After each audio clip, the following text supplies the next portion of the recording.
नमस्कार, आप देख रहे हैं सी न्यूज भारत और मैं हूं आपके साथ आकांक्षा यादव। वक्त हो चुका है न्यूज बुलेटिन का, जिसमें हम बदायूं, बांदा, जुन्नारदेव, मध्य प्रदेश और प्रयागराज जनपद की खबरों को जानेंगे विस्तार से। तो चलिए निगाह डालते हैं खबरों पर। भ्रष्टाचार मुक्ति अभियान बदायूं के तत्वाधान में मिड डे मील घोटाला एवं पंचायत घर घोटाला में कार्यवाही की मांग को लेकर भ्रष्टाचार मुक्ति अभियान के मुख्य प्रवर्तक एवं व्यवस्था सुधार मिशन के जनक हरि प्रताप सिंह राठौर एडवोकेट के नेतृत्व में जनपद भर के प्रमुख सूचना कार्यकर्ताओं ने जिलाधिकारी बदायूं को मांग पत्र सौंपा। बदायूं से सीनू संवाददाता अंकित तोमर की रिपोर्ट।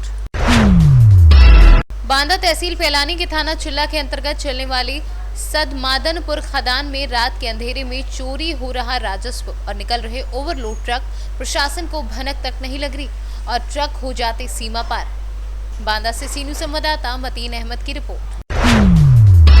भारतीय जनता पार्टी नगर मंडल जुन्नारदेव द्वारा शीर्ष नेतृत्व के निर्देश अनुसार स्थानीय पीडब्ल्यूडी विश्राम गृह जुन्नारदेव में एक पत्रकार वार्ता का आयोजन किया गया।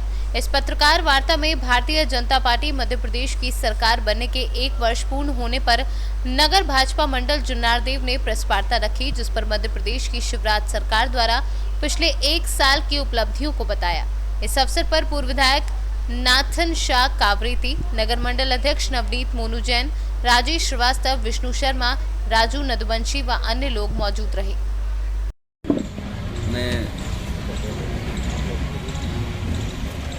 हमारे सुनील भैया ने बताया कि वास्तव में पूरा देश और पूरी दुनिया महामारी से जब जूझ रही थी और उसी समय हमारे प्रदेश के मुखिया माननीय शिवराज सिंह चौहान जी ने इस कोरोना काल के समय मध्य प्रदेश की बागडोर संभाली। हम सब जानते हैं कि उनकी विशेष इन 15 वर्षों की योजनाएं थी, बहुत सारी योजनाएं थी। उन योजनाओं को इन 15 महीने के कार्यकाल में बंद कर दिया गया था, लेकिन जैसे ही हमारे प्रदेश के मुखिया माननीय शिवराज सिंह चौहान जी ने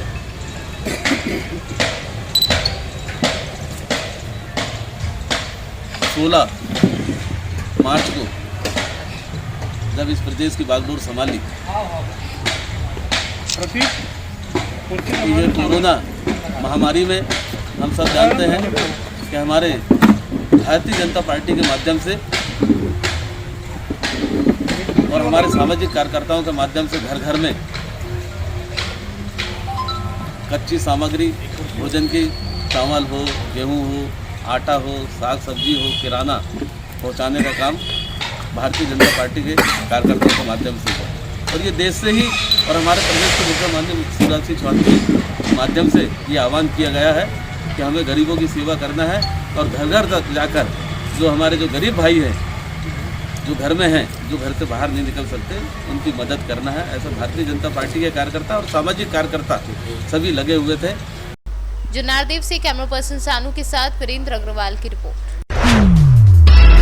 बलकवाड़ा थाना के खलटांका चौकी क्षेत्र के ग्राम खलबुजुर्ग में रविवार की शाम 5 बजे के करीब 60 वर्षीय बुजुर्ग गुलाब पिता घीसिया मानकर शौच करने के लिए गांव से कुछ ही दूरी पर गया था, जहां बुजुर्ग ने बीड़ी जलाई और इस दौरान आसपास भूसा पड़ा हुआ था, जिसमें अचानक आग लग गई, जिससे बुजुर्ग की जलने से मौत हो गई। सूचना मिलते ही पुलिस घटनास्थल पर पहुंचकर मर्ग कायम किया और वहीं मृतक बुजुर्ग के शव का सोमवार सुबह कसरावद अस्पताल में पोस्टमार्टम कर परिजनों को सौंप दिया गया। मध्य प्रदेश से सीनियर संवाददाता प्रकाश प्रजापत की रिपोर्ट।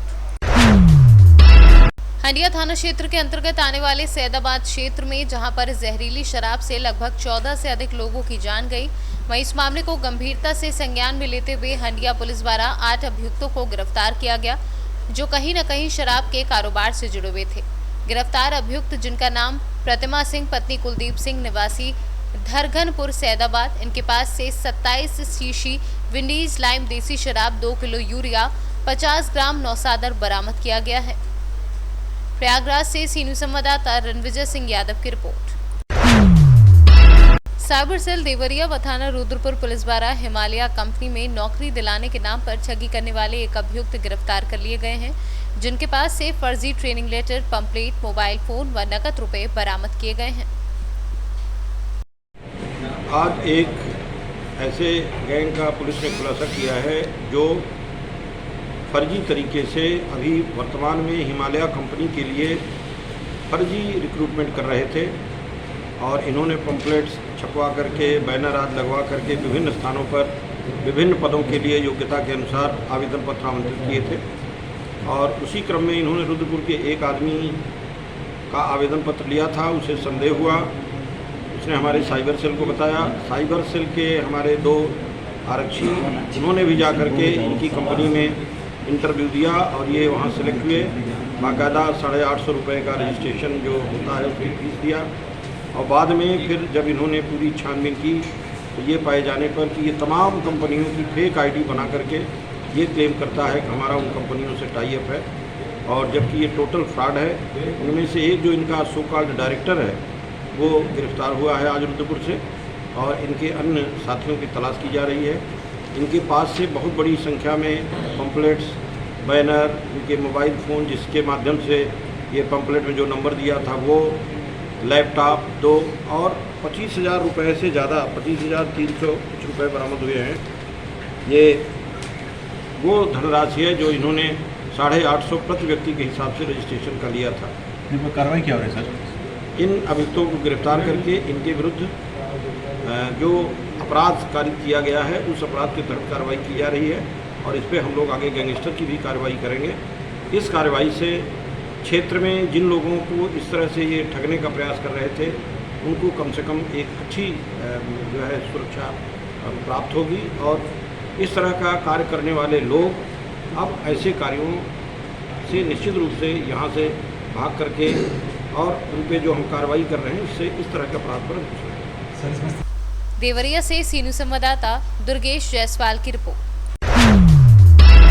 ललितपुर बार थाना प्रभारी पंचायत चुनाव को शांतिपूर्ण ढंग से कराने के उद्देश्य से लगातार शातिर अपराधियों की धरपकड़ में लगे हुए हैं, जिसमें उन्होंने एक और अभियुक्त को अवैध पिस्टल सहित गिरफ्तार कर लिया है। ललितपुर से सीनू संवाददाता जितेंद्र यादव की रिपोर्ट।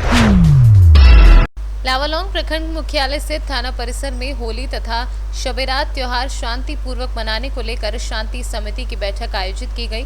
बैठक की अध्यक्षता थाना प्रभारी विवेक कुमार एवं उप प्रमुख प्रसाद भारती ने संयुक्त रूप से की, जबकि संचालन थाने के एसआई विनोद तिवारी ने किया। बैठक में होली एवं शबेरात के पर्व को पारंपरिक तरीके से एवं आपसी सौहार्दपूर्ण वातावरण में शांतिपूर्वक मनाने का निर्णय लिया गया।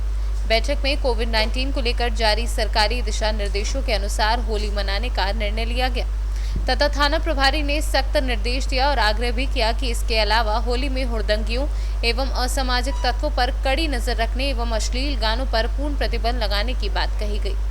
बैठक में शराब पर पूर्ण प्रतिबंध लगाने की बात कही। किसी प्रकार की हुड़दंग या सामाजिक समरसता को बाधा पहुंचाने वालों पर कड़ी नजर रखी रहेगी। लावालौंग से सीनू संवाददाता मोहम्मद साजिद की रिपोर्ट। कैलरस श्री राम हर्षन दास जी महाराज के अनुयायी जगत गुरु रामानंदाचार्य श्री 1008 स्वामी वल्लभाचार्य जी महाराज की मधुर वाणी से संगीतमयी राम कथा का शुभारंभ आज 22 मार्च से राधिका पैलेस कैलरस में हुआ। कथा के प्रारंभ में सुबह 11 बजे से नगर में प्रमुख मार्गों से भव्य कलश यात्रा निकाली गई, जिसमें सैकड़ों महिलाएं अपने सिर पर मंगल कलश सजाए निकली। वहीं सैकड़ों भक्त जन भजनों पर झूमते नाचते कलश यात्रा में चल रहे थे। वहीं रथ पर सवार स्वामी वल्लभाचार्य जी व वनखंडी सरकार रामदास जी महाराज कलश यात्रा के साथ चल रहे थे। श्री रामहर्षण शक्तिपीठ अयोध्या धाम अपने राम जी अयोध्या के जगत गुरु रामानंदाचार्य पद पर प्रतिष्ठित है, और ये कार्यक्रम राधिका पैरिश में 22 से लेकर के और 29 तारीख तक लगातार चलेगा। 30 तक लगातार चलेगा, और 31 तारीख को महाभंडारा होगा। और ये सभी नगरवासियों की ओर तरफ से ही कार्यक्रम संपादित है। इसमें हमारे श्री वनखंडी सरकार प्रमुख रूप से हैं, उनके आशीर्वाद से ये सारे नगर के लोग सजग होकर के कार्य कर रहे हैं। महाराज जी, भक्तों को क्या संदेश देना चाहोगे? श्रीमद् भागवत जी और श्री राम कथा जी तो यही केवल कहती हैं कि स्व सुधार विश्व सुधार। अपना अगर सुधार कर लेंगे तो सारे विश्व का सुधार हो जाएगा। इसलिए जन जन को अपने सुधार के लिए प्रयासरत होना चाहिए। और जब हम स्वयं सुधरेंगे तो जन सुधरेगा, और जन सुधरेगा तो समस्त भारत का पूरा विश्व ही सुधर जाएगा। मुरैना से सीनू संवाददाता अखिलेश पारासार की रिपोर्ट। खरगोन जिले में भाजपा कार्यालय पर प्रेस कॉन्फ्रेंस आयोजित हुई, जिसमें प्रदेश प्रवक्ता उमेश शर्मा पहुंचे और कांग्रेस पर जमकर निशाना साधा, जिसमें जिलाध्यक्ष राजेंद्र राठौर, रंजीत सिंह, डंडर, बाबूलाल महाजन सहित भाजपा कार्यकर्ता नेता उपस्थित रहे। इस दौरान प्रदेश प्रवक्ता ने कांग्रेस द्वारा लोकतंत्र की हत्या के विरोध में सम्मान दिवस मनाने की बात पर बताया कि कमलनाथ सरकार कांग्रेस के आपसी भेद के कारण गिरी। इनका आपसी मत ज्योतिरादित्य को संभालने में नाकाम रहा। कर्ज माफी की घोषणा 2 लाख तक की करी थी, उसका पालन नहीं करा गया, वो भी असंतोष का एक बहुत बड़ा कारण था। भारतीय जनता पार्टी ने अपने घोषणा पत्र में कर्ज माफी का वायदा नहीं करा था, पर भारतीय जनता पार्टी का स्पष्ट मानना है कि कृषि को लाभ के धंधे में परिवर्तित किया जाना चाहिए। किसान सम्मान निधि के नाम पर 6,000 रुपये केंद्र की सरकार ने दिए हैं, 4,000 रुपये राज्य सरकार का अंशदान है। 2200 करोड़ रुपए जो फसल बीमा का था, वो फसल बीमा के 2200 करोड़ की किस्त राज्य सरकार ने भरी है। 8-8.5 हज़ार करोड़ रुपए फसल बीमा का भुगतान भी हुआ है। कुछ एक जरूर बैंक के नोटिस हो सकता है कि जारी किए गए होंगे। भारतीय जनता पार्टी स्थानीय स्तर पर उन पर विचार कर रही है।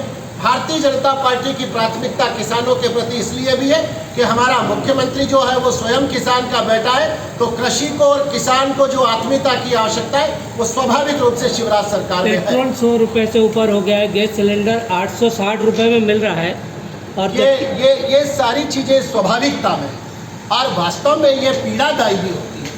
हमारा जो आम बजट होता है वो इससे गड़बड़ भी होता है, पर कोई भी सरकार आएगी वो इससे बच नहीं सकती है। शने शने हर चीज़ में परिवर्तन आता है। जो पेट्रोल एक समय 80 रुपये था, 90 रुपये था, वो आज 100 रुपये हुआ है। ऐसे ही आप विचार करके देखेंगे तो एक समय ऐसा भी कालखंड था 30-35 साल पहले के सोना 450-500 रुपये तोला हुआ करता था।